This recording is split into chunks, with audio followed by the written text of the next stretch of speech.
বন্ধুরা দেখেন আমার তরকারিটা হয়ে গেছে। কেমন হয়েছে অবশ্যই সবাই কমেন্ট করে বলবেন।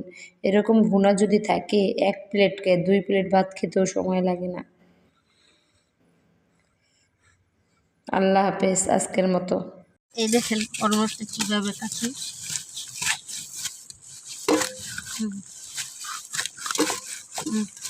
কি মাছের মধ্যে কি ডিম হয়েছে না তেল, দেখি বের করে ফেলি।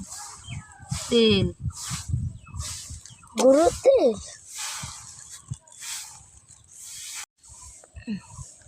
দেখেন গাইস খালি তেলে ভরা মাছটা, ডিম হয় নাই, কিন্তু মাছটা খেতে কিন্তু মজা হবে। ডিম হলে কিন্তু মাছ মজা লাগবে। অনেক তেল না, তেলের জ্বালা একদম পিছলে যেতেছে। অনেক তেল আছে না মাছে।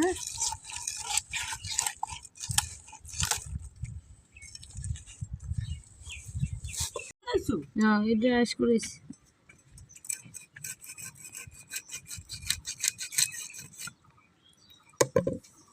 যেরকম 600 টাকা মাছ সেরকম এবার খাবে 1 মাসে 600 বেশি নিছে করা শুরু কিন্তু করছি কিন্তু। হ্যালো গাইস দেখেন এই যে মাছ কোটা হয়ে গেছে। বয়স হইবে না, ভিডিও করছি শুধু, তবু কত কইছ না কাট। হ্যালো গাইস এই দেখেন আমাদের এই বড় মাছটা কাটা হয়ে গেছে। এই যে কাটা হয়ে গেছে, কেমন হয়েছে সব কাটা অবশ্যই কমেন্ট করে বলবেন। মাছ কি কোটা হয়েছে? গাইস এই যে বড় মাছ ভুনা করার জন্য কিছু রসুন নিছি, পেঁয়াজ আর এই যে শুকনো মরিচ, একটু জিরা, এই টমেটো এভাবে বেটে রান্না করব। এগুলো একসাথে করে বেটে তারপর মাছ ভুনা করব। দেখতে হলে আমাদের ভিডিওটার সাথে থাকুন, কিভাবে কি করি দেখে নেবেন। এই যে মাছ ভুনা করার জন্য কেটে ধুয়ে পরিষ্কার করে নিছি। এই যে সব ধরনের মশলা বেটে নিছি। এই জায়গায় ধনিয়া পাতা কুচাই নিছি, টমেটো কেটে নিছি। এই যে মরিচ হালকাভাবে একটু কেটে দিছি, পুরো কেটে দিই নেই, হালকাভাবে দিছি। এখন মাছগুলা যে হলুদ লবণ দিয়ে একটু মেখে নেব ভাজার জন্য। আমি বেশি হলুদ খাই না, এই জন্য হালকা হলুদ দিয়ে মাখিয়ে নিতেছি। ভাজার জন্য হালকাভাবে ভেজে তারপর মাছ ভুনা করব।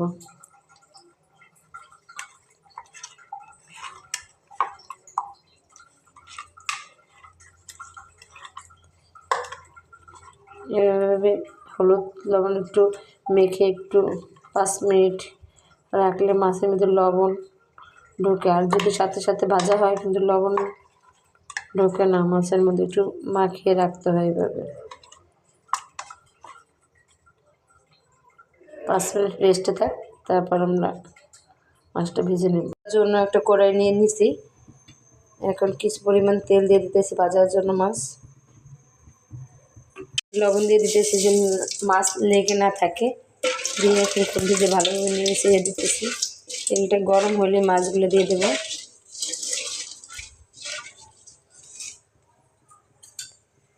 গরম হয়ে গেছে তেল, এখানে যে মাছগুলো সবগুলো দিয়ে দেবো। অল্প অল্প করে ভেজে নিতেছি, দুটো দুটো করে। একসাথে দিয়ে দিলে কিন্তু লেগে যেতে পারে, তার জন্য দুটো দুটো করে ভাজবো। করতেছে তাই দূরের থেকে ভাজতে হইতেছে, মাছ তেল ছিটে আসতেছে। এখন দিয়ে দেবো একসাথে, একটু বেশি ভাজবো না, হালকাভাবে ভাজবো। ভুনা করবো তো বেশি ভাজলে ভালো লাগবে না, যদি একটু ভেজে দিতে যদি মাছটা ভালো লাগে খেতে। উল্টে দেওয়া হয়েছে, এরকমই ভালো থাকবে, আর ভাজবো না। এখন মাছগুলো উঠাই নেব। ভাজা হয়ে গেছে, এখন এই তেলের মধ্যে সব ধরনের মশলা, জিরা, শুকনো মরিচ, তারপর পেঁয়াজ, রসুন, একটু টমেটো বাটা এক করে এই যে মশলা কষিয়ে নিতেছি তেলের মধ্যে দিয়ে।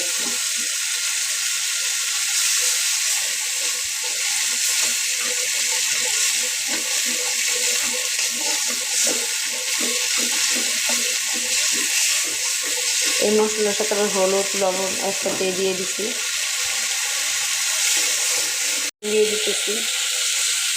মশলা কষানোর জন্য।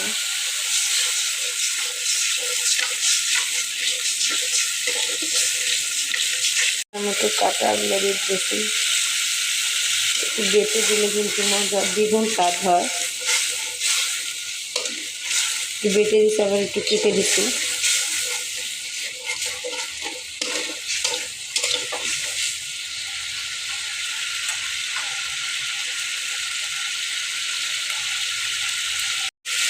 এখন এই মাছগুলো দিয়ে দিতেছি। এই মাছ এই মশলার মধ্যে একটু কষতে, তারপর কষানোর পরে তারপর ঝোলের পানি দিয়ে দেবো।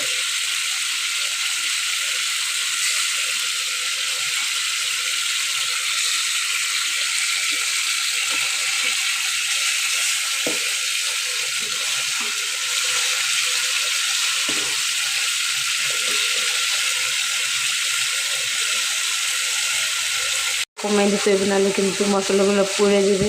এই জন্য জালটা একটু কমাই দিলাম। এখন আস্তে আস্তে মাছটা উল্টে দেবো।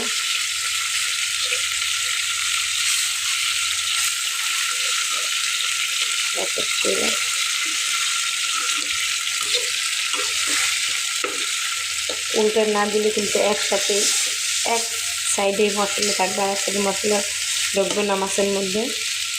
উল্টে দিয়ে একটু জাল দিয়ে তারপর জলের পানি দেবো। দেখুন আমার সব মাছগুলো কিন্তু উল্টানো হয়ে গেছে। পানি দিয়ে দেবো, নাহলে কিন্তু পুড়ে যাবে। এই যে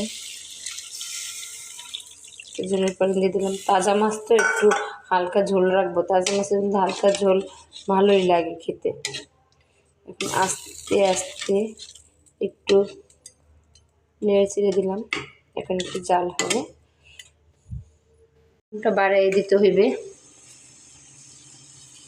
এই সময় যদি আগুন না বাড়াই না যায়, তাহলে কিন্তু জাল হবে না তরকারিতে। এতক্ষণ কিন্তু আস্তে আস্তে জ্বলছে, এখন একটু জোরে জ্বলবে। তারপর তরকারিটা যখন ফুটে উঠবে তখন জাল কমিয়ে দেবো। দিয়ে তরকারি কিন্তু একদম ফুটে উঠছে।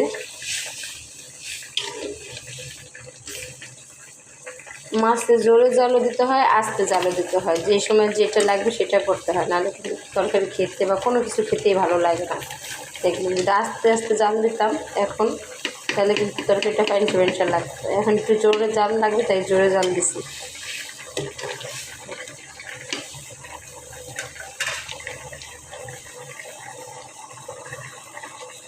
কম হয়েছে, এখন একটু লবণ দিয়ে দিতেছি। তরকারিতে লবণ কম হলে কিন্তু ভালো লাগে না, আবার বেশি হলেও কিন্তু ভালো লাগে না। অথচ একদম লবণ ছাড়াও খাওয়া যায় না।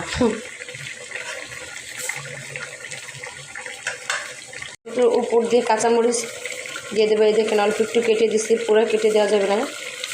এখন দিয়ে দেবো, নাহলে মরিচটা কিন্তু সেদ্ধ হবে না। এই বোনেরা, তরকারিটা কালারটা কতটা সুন্দর আসছে দেখেন। ধোয়ার জ্বালায় কিন্তু দেখা যায় না, কিন্তু কালারটা কিন্তু ওয়াও।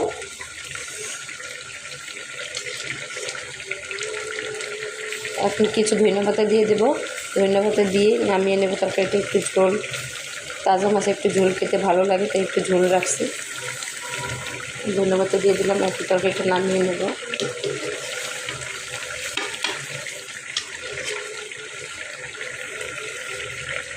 ওই যে